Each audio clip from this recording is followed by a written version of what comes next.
So today I'm going to talk about the trenches I excavated during the last two field seasons of our work in Berenike. And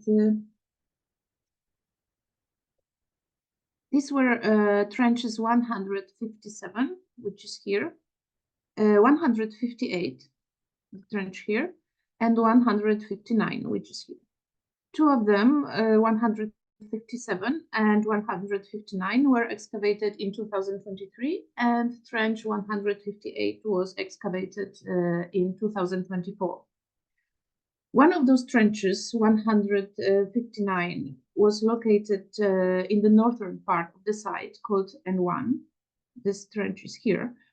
While trenches 157 and 158 were opened in its southern part in N2. All of them were excavated in the areas where stray finds of loose coral head fragments, granodiorites, and straw fragments suggested the presence of constructions made of the same material and buried in the sand. Additionally, the results of geomagnetic survey, as we already heard, suggested the presence of tombs in those very places.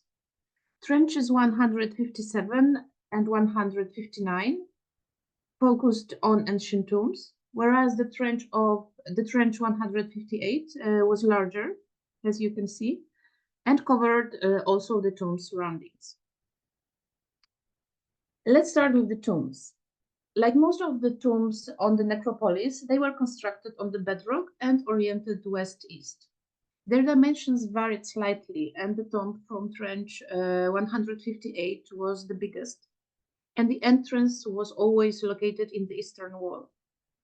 Despite some variations, they all exhibit characteristics typical of Blemmyan graves from Berenike and were used in late 4th and 5th centuries AD. For the purpose of this presentation, I decided to name the tombs. I don't want to repeat the numbers all the time. And I also hope that during the course of this talk, it becomes clear why I have chosen those names.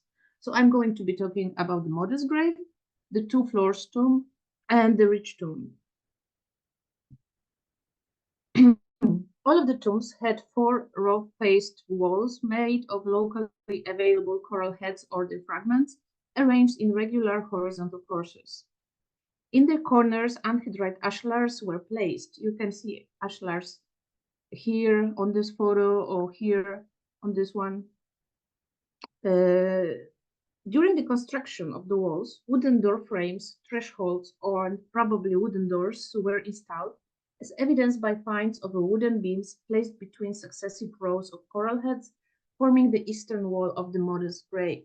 The beam I'm talking about is here. The distribution of worked wood fragments, which you can see on this plan here, from the same tomb also constitutes an evidence of destroyed wooden door. We still haven't found any evidence of roofing, making it increasingly likely that these tombs didn't have any roofs at all. The interior walls of the tombs were covered with plaster, containing an admixture of small shells and coral head fragments. This must have been done before the installation of the main burial chest. I will get back to this point in a moment. In each of the tombs, rectangular stone chests for burying the deceased were erected opposite the tomb's entrance. The chest in the modest tomb was made of coral heads and covered with the same type of plaster as the tomb's walls. It was divided into 2 sections by a stone wall-like construction, as you can see on this orthophoto. The chest in the 2 floors tomb, also made of coral heads, was the smallest. Both chests were built directly on the bedrock and consisted only of above-ground parts. But the chest in the rich tomb was the largest and the most elaborate. It was dug into the bedrock and constructed from several types of building materials: black, red, and white slates, anhydrite and coral head fragments for the above-ground part, as well as stone slabs and bricks for the underground part. The above-ground part was poorly preserved due to the destruction caused by the robbery. Only the southern wall of the chest and fragments of the western and eastern walls have survived. The bottom of the chest was lined with stone slabs. All of these structures likely had small niches at their bases for offerings. However, only one of those niches, the one here, has been preserved due to the extensive damages caused by the robbers. Exploration of the chest in the rich tomb led to the unexpected and amazing discovery of painted decorations that once covered the tomb's walls. Fragments of these paintings have been preserved in situ only in the lower part of the southern wall of the grave. You can see it here. It was very difficult to take a good photo of it. Behind the southern wall of the chest, this is this place, because the chest protected them from wind and other unfavorable weather conditions. Small fragments that had fallen from the walls were discovered on the tomb's floor, preserved along the southern wall of the grave.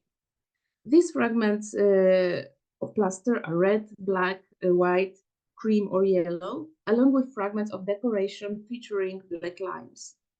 They constitute an evidence that the interior of the grave was decorated with paintings created before the upper part of the burial chest was built, as the space between the chest and the wall is too narrow to have allowed painting afterwards. The primer for the paintings contained an admixture of small stones, shell, and coral head fragments. Therefore, it cannot be excluded that the plaster covering the walls of other tombs was in fact a primer, and that those walls were painted as well. The floors of the tombs were laid during their construction. In the modest tomb, the floor was made of carefully selected, small, abraded coral head pieces and possibly abraded shells. The two-floors tomb had two floors, as its name suggests. The older one was made of the same material as in the modest tomb. You can see this oldest floor here. The floor in the rich tomb was much thicker, consisting of a layer of abraded coral head fragments, reinforced with a layer of fine black crushed stone on the top. You can see these black crushed stones here on the platform. This floor was laid on a layer of sand directly piled on the bedrock. In front of each chest, a platform for offerings was erected. These platforms were made of vertically placed stone slabs dug into the ground. The space surrounded by the slabs was slightly raised in relation to the floor and covered with the same material used for the floor. In the rich tomb, a columned fragment, most likely originating from the dismantled early Roman structure, was also used in the construction on the platform. You can see this column here. The interior of the rich tomb was divided along the west-east axis by a wall made of stones. This wall is here. This wall was most likely built after the floor was laid, being dug into it. It perhaps symbolically separated the northern and southern part of the grave and the shaft graves located there.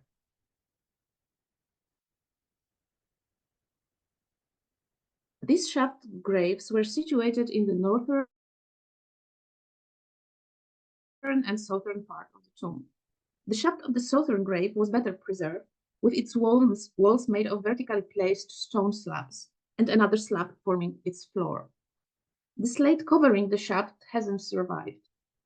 The shaft of the northern grave was severely damaged during the robbery, with only the slab constituting its eastern wall and the fragment of the southern slab remained intact. The main burials in the tombs were deposited in chests located opposite the entrance. In the modest tomb, at least one wooden box was placed inside the chest for this purpose, with the space between the chest and the box filled with crushed stone. The body of at least one person, likely a child, was then placed in the wooden box. This burial was found intact. However, the overall state of preservation of the chest, which had been plundered during the robbery, was very poor. Therefore, it is impossible to determine how many burials were originally placed there. The stone chest in the two-floors tomb was also looted. we discovered small amounts of human bones, indicating that the burial was heavily damaged, as well as the remains of a much smaller and very poorly preserved wooden box. All of the original burials in the rich tomb were destroyed as well. However, it can be assumed that the most important ones were placed in the chest, the most impressive of all those discovered so far in the necropolis, which suggests that the person or people particularly important to the community were buried there. In this case too, the body or bodies were first placed in a wooden box, fastened with iron nails.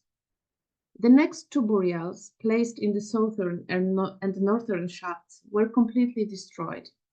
Judging by the small dimensions of the shafts, it can be assumed that the deceased were laid in a contracted position with their knees under their chins.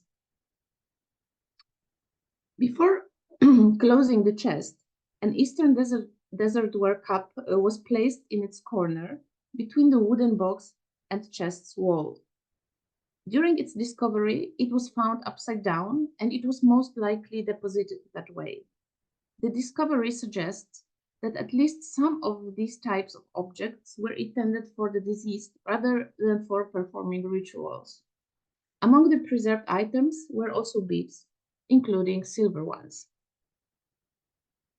Beads of similar types were already found by us in Berenike during the excavation of the only unrobbed burial chest discovered there so far. This chest was erected in tomb N13, this very one, which we excavated in 2021. That was trench 144. The material from tomb N13 includes a few dozen pieces of silver and ivory jewelry and more than 680 beads, and was recently published by Joanna ten Obuska. The green glass beads are likely of Egyptian origin, with similar ones recorded from the Kustul tomb M1. Carnelian beads, known from other Egyptian sites, were most probably imported from India. The silver jewelry finds analogies solely in elite Nubian cemeteries. After the bodies were placed in the chests, great goods and objects intended for rituals were also placed inside the tombs, on their floors and the platform. In the modest tombs, these were late Roman amphora 3 placed in the northeastern corner of the grave, this one here, leaning against the wall. Then this disintegrated Egyptian amphora 7 placed upside down, leaning against the southern wall of the tomb. Late Roman amphora and Eastern Desert ware bowls placed on the platform in front of the chest, and a closed vessel, the fragment of which only survived, which was placed in the chest's niche. In addition, great goods from this tomb must have included vessels discovered or moved by the robbers, such as incense burners, 2 amphora, and an Aswan bowl. Moreover, in the northern part of the tomb, near the platform, 2 kulle were found, and it is likely that at least one of them, this one here, this is this one, was originally placed on the platform. The locus containing incense burners also included a bronze locker, perhaps used to close a wooden box deposited in the northern part of the main chest, this chest, the box here. Along with other objects, it was displaced by the robbers during the looting of the grave. Similar lockers are known from Balana and Kustul graves, and here you can see examples from Balana and from Kustul. The modest tomb was looted twice during its history. After the second looting, it gradually filled with sand, and the next event in its biography constituted our excavations.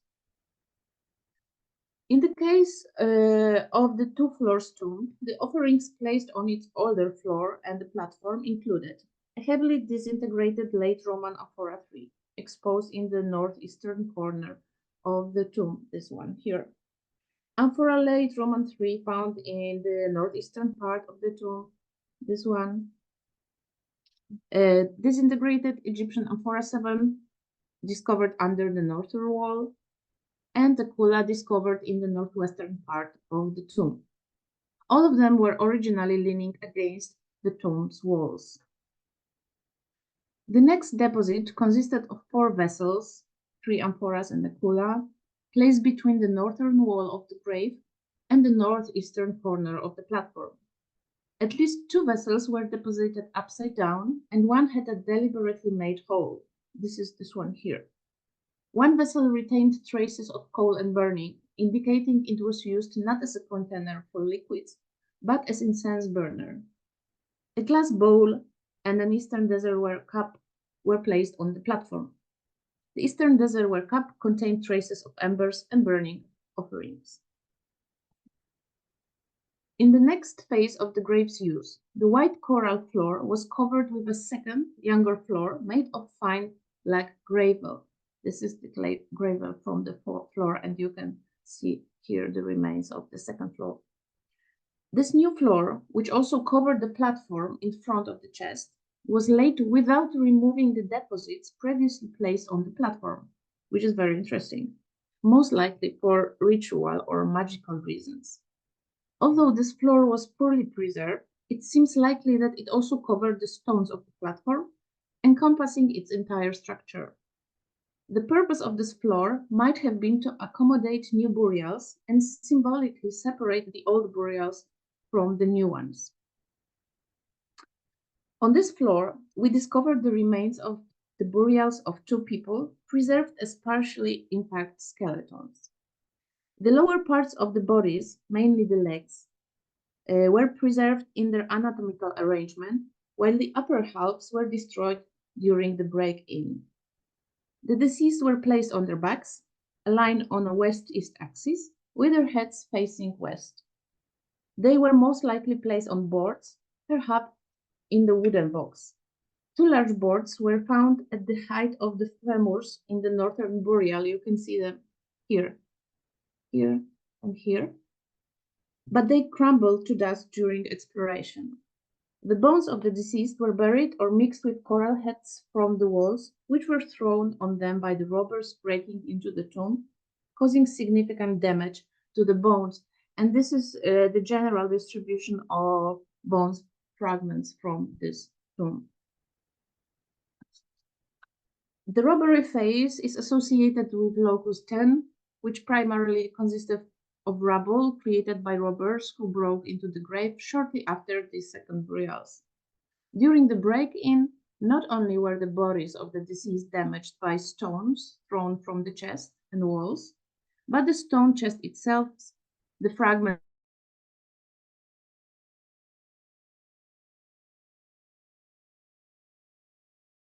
the youngest layers in the trench, such as the rubble resulting from the collapse of the tomb walls and the layer of a wind-blown sand, were formed after the tomb was abandoned. These layers are associated with its gradual collapse and filling. In the rich tomb, several deposits were discovered, placed on the tomb's floor by people visiting it.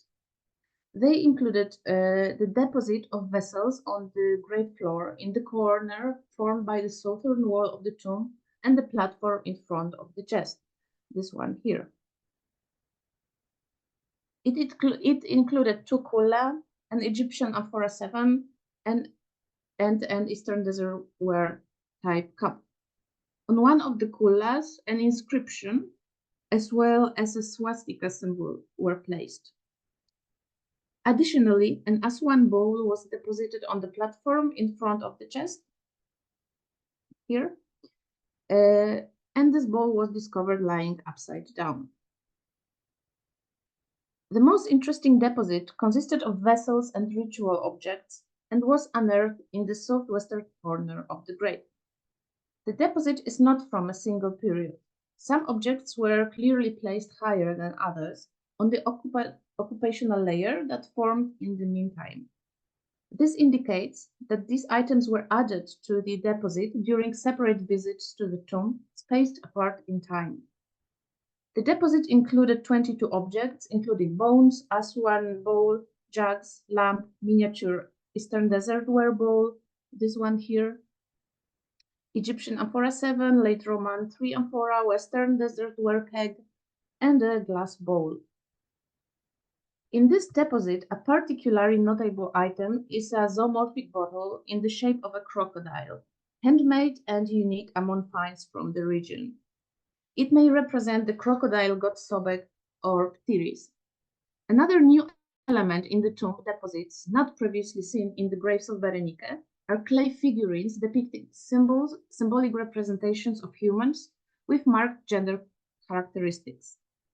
Fragments of similar figurines were found in the layer of a wind-blown sand identified around the tomb. Similar objects are known from sites in Ali Tiatib, Bir al-Ajami, and Bir Norayet. According to Cooper, it seems that these figurines constitute a standard part of the Blemmyan Beja religious assemblage, being also a part of funerary practice. Additionally, two occupational layers related to the use of the tomb were identified above the tomb's floor. These layers were separated by visits to the tomb, during which additional objects were placed in the deposit in the tomb's southeast corner. They contained other pottery objects, beads, and an incense burner made from a reused brick fragment. During the same period of the tomb's use, a pit was dug in the southern part, where the shaft grave was located. The purpose of this pit remains unclear. During this process, the burial and its remains were removed from the shaft.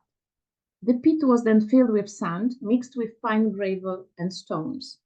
Subsequently, the damaged floor affected during the dig was reconstructed on top of this fill, as you can see here. The most recent burial found in the tomb is a secondary burial of bones, which were placed in a pit acting as an ossuary. This pit was dug into the occupational layer, cutting through the floor. The origin of the remains discovered in this grave couldn't be determined conclusively. They might have originally been deposited in a stone chest or elsewhere in the necropolis outside the tomb. Alongside the bones, the ivory pyxis was placed. The rich tomb was looted at least twice. During the first looting, a shaft grave in the northern part of the tomb was robbed. The robbery pit was dug into both the older and younger use layers and also cut through the floor. The terminus postquem for the looting is the mid-6th century, thanks to the finding of a fragment of Egyptian amphora 5/6 discovered in the pit. After some time, another looting happened. During this phase, thieves cut two pits, in the western part of the tomb, searching for the stone chest, and in the eastern part of the tomb. These pits were made after the collapse of the tomb's walls, and the robbers cut through the resulting debris, consisting of coral heads and their fragments. Associated with this phase is also a cluster of stones, which were thrown out or displaced by the robbers during the plundering of the chest. I'm talking about this cluster of stones. Most likely, the pile of stones and coral heads unearthed outside the tomb, this one here, to the south of its southern wall, was associated with the same looting. In this case, the stones may have been thrown out by the robbers during the plundering of the tomb. Larger ones could have been part of the chest construction, while smaller ones may have come from the floor. The youngest layers in the tomb consisted of the wind-blown sand, eventually filled and covered the structure. Let's now focus on the other part of the post-Roman necropolis, unearthed in Trench 158. Research has shown that around the main tomb there were smaller graves and structures used for conducting rituals. This area was frequently visited by the inhabitants of Berenike, who regularly honored the graves of their community members with offerings. The memory of the deceased was maintained even after the city was temporarily abandoned. The history of the necropolis can be divided into several phases. The oldest structure discovered in this trench was a low wall with a thickness of one row of corals. Oriented along a west-east axis, it ran almost parallel to the southern wall of the tomb. Its western end was located under the superstructure of the shaft grave, as you can see here, indicating it must have predated the grave. It was placed directly on the bedrock. Its function remains unclear to us, but it might be associated with an earlier Roman necropolis. This wall was only partially revealed in the trench. In the post-Roman period, the surface of the necropolis was reinforced with small crushed stones, gravel, and coral head fragments, similar to the floor found in the tomb. This layer was laid directly on the bedrock. Two shaped graves were also constructed, and then bodies were placed in them within wooden coffins. The first shaped grave was oriented on a west-east axis, nearly parallel to the southern wall of the tomb. Its above-ground superstructure had a trapezoidal cross-section and was made of coral heads covered with plaster mixed with small fragments of corals and shells. On its eastern side, there was a triangular niche for offerings, as you can see here, made of anhydrite slabs with another anhydrite slab placed in front of it. The construction covered an underground shaft back into the bedrock, with its walls and floor lined with stone slabs. Additional slabs likely covered the shaft. A wooden coffin containing the body or bodies of the deceased was placed in this shaft. Thus, the above-ground structure must have been built after the burial. The second grave, located in the southern corner of the trench, shared a similar structure with the first one. It was oriented north-south. Again, its above-ground superstructure was constructed using coral heads covered with plaster mixed with shell and coral fragments.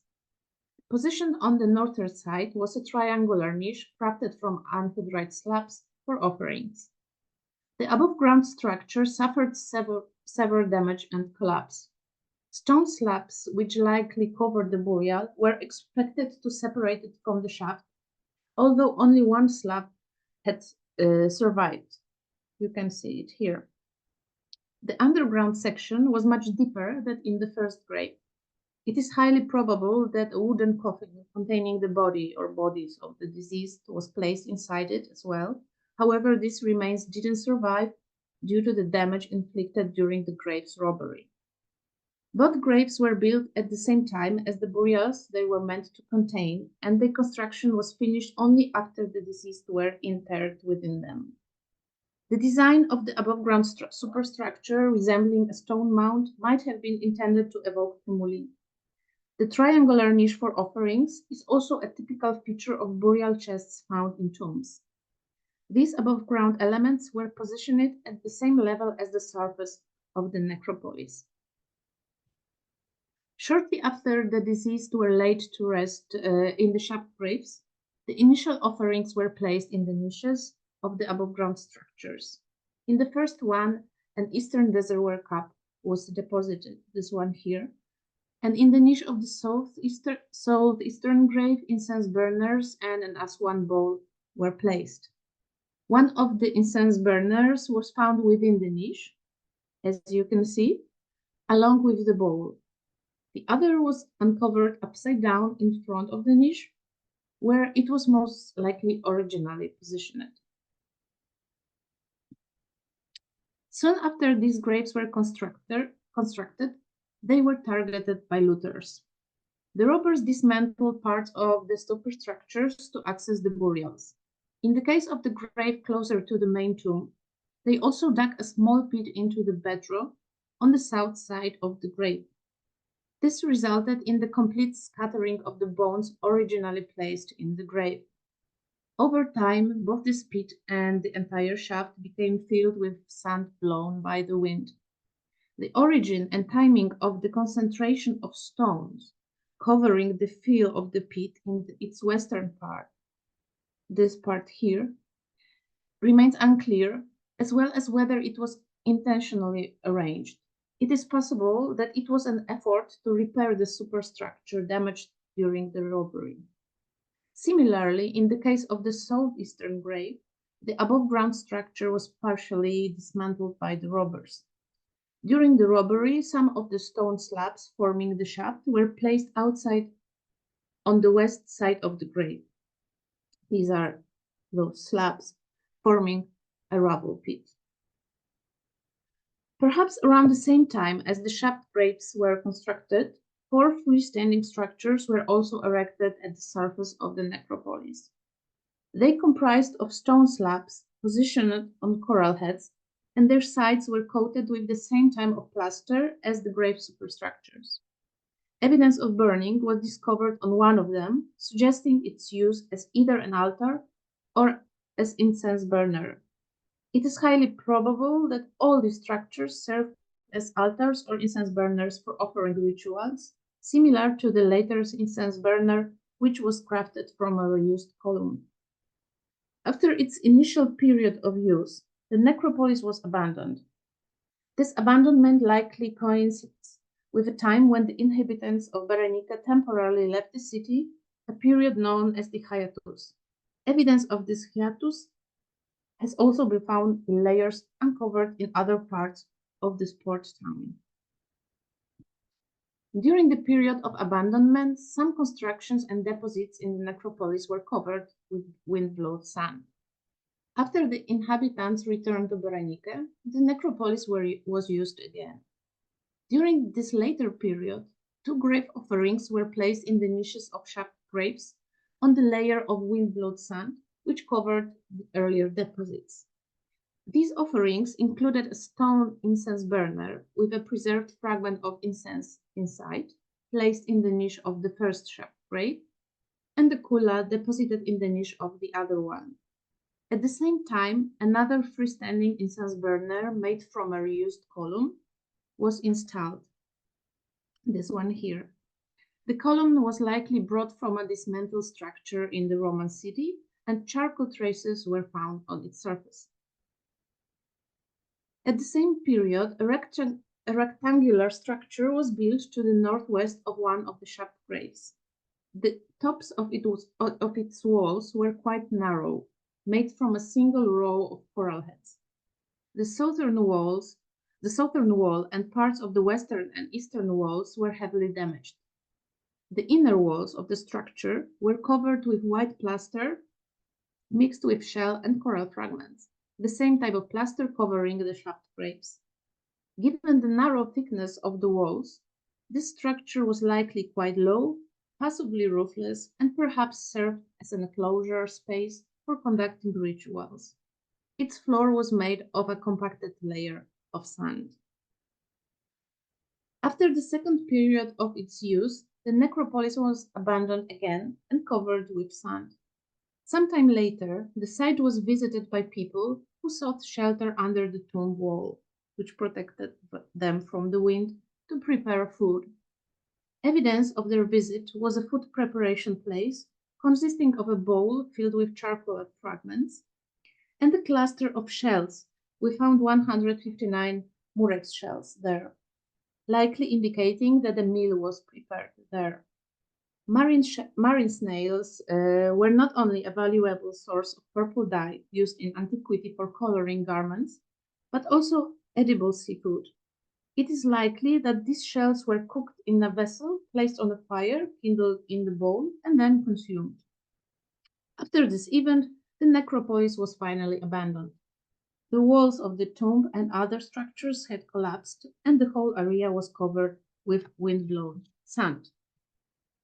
So, to sum up, during the last 2 field seasons, I was involved in supervising excavations of 3 trenches, within which 3 tombs were unearthed.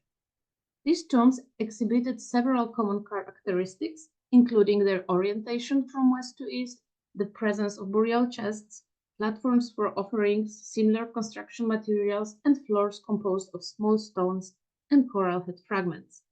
However, despite these similarities, there were also variations observed within these features. Shaft graves comprising both above-ground and underground sections constitute another type of tomb identified in the necropolis. Furthermore, various infrastructure within the necropolis facilitated ritual practices for visitors, including sacrificial altars and additional construction, whose purpose remains unclear to us. The collection of items found in each tomb, including water containers, wine amphora, bowls and cups, and incense burners, reflect the typical burial paraphernalia observed in the examined necropolis. The discovery of the Eastern Desert Cup placed upside down in a stone chest suggests that some vessels were deliberately deposited in this manner. Furthermore, within the rich tomb, a lamp was deposited alongside a vessel shaped like an animal and figurines portraying simplified human figures. Another ritual observed in the necropolis is the burning of incense, evident from incense burners and altars showing signs of use, such as burn marks. These altars were positioned on the tomb floors, within their niches, or as freestanding constructions. The bodies of the deceased most probably were placed in a contracted position with their knees brought up close to their chin, inside wooden boxes. These boxes were then placed either in stone chests or shafts. Jewelry remains the sole burial item found alongside the deceased in the wooden boxes, aligning with the discoveries from Trench 144 excavated in 2021. Regrettably, most of the burials excavated during the discussed seasons had been looted. Ongoing research also suggests that the memory of the deceased persisted in the local community, as its members revisited their graves even after many years to leave additional tributes. Last but not least, during our research, we found some items related to the Indian Ocean trade. Alongside the carnelian beads already mentioned, in the occupational and fill layers of the necropolis, several fragments of Aksumite pottery were unearthed.